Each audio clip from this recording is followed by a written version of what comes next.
Hi hello.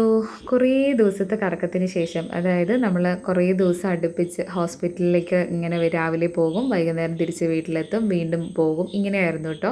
അവസാനം നമ്മളിത് അതിൻ്റെ ഒരു എന്താ പറയുക ലാസ്റ്റ് സ്റ്റേജിൽ എത്തിയെന്ന് തന്നെ പറയാം. ഒരുപാട് ബുദ്ധിമുട്ടിയിട്ട് നമ്മൾ അഡ്മിഷൻ്റെ കാര്യങ്ങളൊക്കെ ശരിയാക്കി സൂപ്രണ്ടിൻ്റെ ഓഫീസിൽ പോകുന്നു, അവിടെ ഡോക്ടേഴ്സിനെ കൊണ്ട് സൈൻ ചെയ്യിക്കുന്നു. ഇവിടെ മെഡിക്കൽ കോളേജിൽ അഡ്മിറ്റ് ആവുന്ന ആൾക്കാർക്കറിയാം എന്തൊക്കെ പ്രൊസീജിയറാണ് അതിൻ്റെ പുറകെ നടക്കുന്നതെന്ന്. അപ്പോൾ ഇതെല്ലാം ഞാൻ ഒറ്റയ്ക്കാണ്, ഓട്ടം പാച്ചിലൊക്കെ ഞാൻ തന്നെയാണ് ചെയ്യുന്നത്. അപ്പോൾ അതെല്ലാം സെറ്റ് ചെയ്ത് നമ്മളിത് ആ റൂമിൽ എത്തിയിട്ടുണ്ട്. റൂമിൽ നിന്ന് ഫുഡൊക്കെ കഴിക്കുകയാണ്. അപ്പോൾ ഫുഡെല്ലാം കഴിച്ച് കഴിഞ്ഞിട്ട് നമ്മളിതാ കുറച്ച് നേരം റെസ്റ്റൊക്കെ എടുക്കുകയാണ്. അപ്പോൾ അമ്മയും മോനും അതുപോലെ അമ്മയും കുഞ്ഞും അവിടെ നല്ല ഉറക്കമാണ്.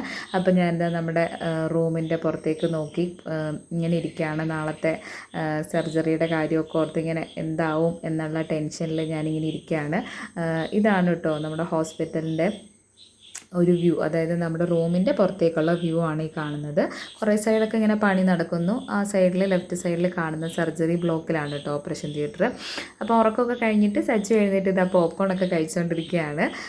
എന്താ പറയുക, നമ്മൾ പറയുന്ന കാര്യങ്ങളൊക്കെ അവനിങ്ങനെ നോക്കിക്കൊണ്ടിരിക്കുകയാണ്. നാം കൊടുക്കാവുന്ന സാധനങ്ങളൊക്കെ അവൻ എന്താ കഴിച്ചുകൊണ്ടിരിക്കുകയാണ്. അവന് വേറെ ഒന്നും അറിയേണ്ട ആവശ്യമില്ല.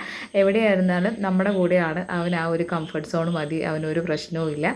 പിന്നെ വൈകുന്നേരം ആയപ്പോൾ ഞാൻ ചായയൊക്കെ വാങ്ങിച്ചു, പിന്നെ കുറച്ച് കടിയൊക്കെ ഉണ്ടായിരുന്നു. അപ്പോൾ അതെല്ലാം വാങ്ങിച്ച് ഞങ്ങൾ ചായയൊക്കെ കുടിച്ച്, നമ്മൾ ഹോസ്പിറ്റലിൻ്റെ അകത്ത് തന്നെ ചേച്ചിമാരൊക്കെ നടത്തുന്ന ഒരു ഷോപ്പാണ് കേട്ടോ. അവിടെ നിന്നാണ് നമ്മൾ ചായയും കടിയൊക്കെ മേടിച്ചത്. പിന്നെ ഇതാ ഒരു ഗാർഡൻ സെറ്റപ്പ് ഉണ്ട്, നല്ല രസമാണ് കേട്ടോ ഇത് കാണാനായിട്ട്. എനിക്ക് ഈ ഹോസ്പിറ്റലിലേക്ക് എനിക്കിഷ്ടപ്പെട്ട ഒരു സ്ഥലം എന്ന് പറയുന്നത് ഇതാണ്. നല്ലൊരു എന്താ പറയുക, കുറേ നേരമൊക്കെ നമുക്ക് അവിടെ നിൽക്കാനായിട്ട് തോന്നും.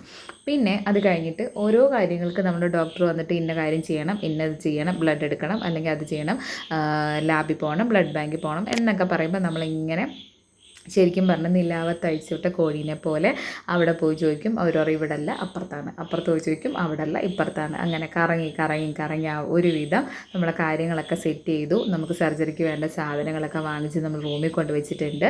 പിന്നെ അത് കഴിഞ്ഞിട്ട് വീണ്ടും എനിക്ക് പുറത്തേക്ക് ഇറങ്ങേണ്ട ആവശ്യമുണ്ടായിരുന്നു. അപ്പോൾ വീണ്ടും പോയി. പിന്നെ എന്തൊക്കെയോ ആവശ്യത്തിന് ഇങ്ങനെ നടക്കാൻ ഒരു 10-12 മണി വരെ ഞാൻ ഇതിൻ്റെ പുറകെ തന്നെയായിരുന്നു കേട്ടോ. പിന്നെ അവൻ്റെ ഡ്രസ്സ് വാങ്ങിക്കണം, സർജറിക്ക് ഇടാനുള്ള ഡ്രസ്സ്, അങ്ങനെ കുറേ കാര്യങ്ങളുണ്ട്. നമുക്ക് ആദ്യമായിട്ട് നമുക്ക് പോകുമ്പോൾ ശരിക്കും പറഞ്ഞാൽ നമുക്കൊന്നും മനസ്സിലാവത്തില്ല. പക്ഷേ ഒരു 1-2 ദിവസമൊക്കെ കഴിയുമ്പോൾ നമുക്ക് ഏകദേശം ഒരു ഐഡിയ ഒക്കെ കിട്ടും. പിന്നെ നമ്മൾ തന്നെയും കൂടി ആകുമ്പോൾ പിന്നെ പറയേ വേണ്ടല്ലോ. അപ്പോൾ അതെല്ലാം കഴിഞ്ഞു. ഇന്നത്തെ ദിവസം ഇവിടെ കൊണ്ട് തീരുകയാണ്. നാളെയാണ് സർജറി. അപ്പോൾ അത്രയേ ഉള്ളൂ.